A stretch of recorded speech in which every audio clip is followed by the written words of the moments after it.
Love Lies Bleeding is the latest A24 film to release, but is it worth checking out?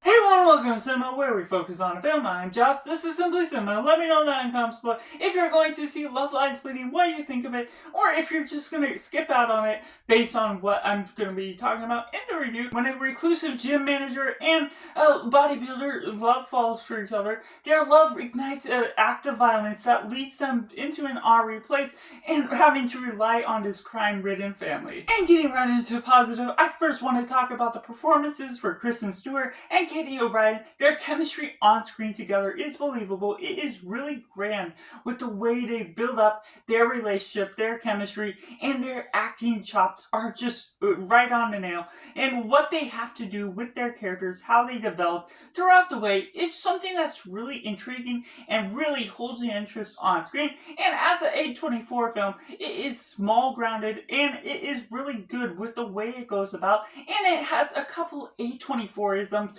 which is the weird and wacky stuff that goes on throughout, that is more simplified in some ways, that it's more subtle, because sometimes the stories can be more subtle, where there's a stronger focus on the story, on the writing, and what that pulls out of this film is really good for what it's asking for us to follow through. It is nothing too complex, and just what you have to understand from certain characters, you can really jive with, and how they follow about the chemistry and ideas and the certain crime underworld. And once you're built up to certain points in the third act, it really delivers on a certain home run that really wins you over with different shock values and the horror that is driven throughout to the third act especially. And that really is something that I can really rave about with this film, is that it is small and it's grounded with the way it's following about its story, building up its characters, and that's something I can really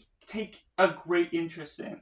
But going into the mixed aspects, there are a couple characters, just with the way they introduce it, it is a little bit contrived. It's a bit of coincidence how these two characters meet to begin with, and also a character following in the crime family that doesn't have this huge elaborate plan or backstory. It feels more like he's acting.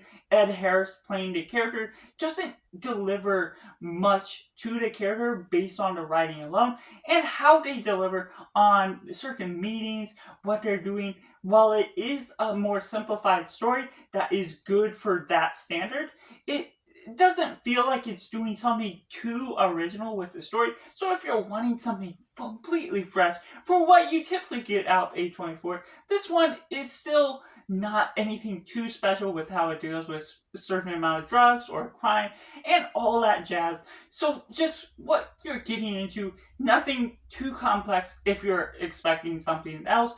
And also the horror itself, while it is advertised sort of as a horror film, I do want to let you know from the get-go that it isn't as big and bold as something you might be expecting from horror.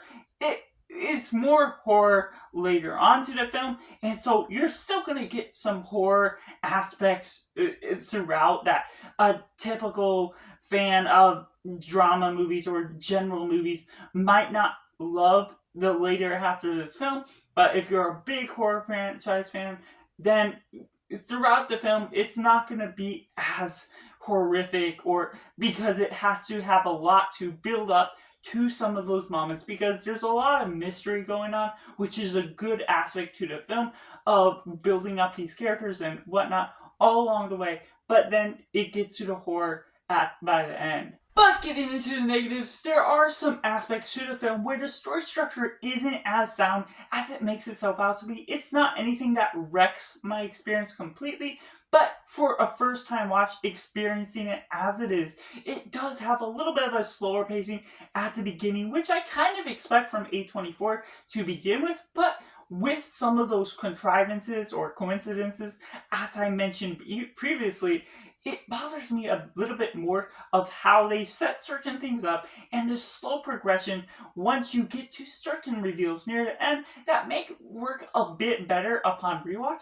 But speaking on this film as it is, for most people that may be watching it only one time, at least in the theater, in that retrospect, as well as myself, it does deliver on many aspects, but it also has those things that sets it back a little bit, just with the story structure, the flow of what you're getting up to, and while it does have the payoff that lands in a positive end, it still progresses in a way that keeps me engaged enough for the mystery aspects, what you're getting with these different visions or flashbacks, and also the characters involved, their performances keep me engaged, but there's still that downside that you have to really stick into it in order to get to some of the payoff, which also leads into some of the ending, which is a little bit underwhelming in some retrospect. I still do enjoy the aspects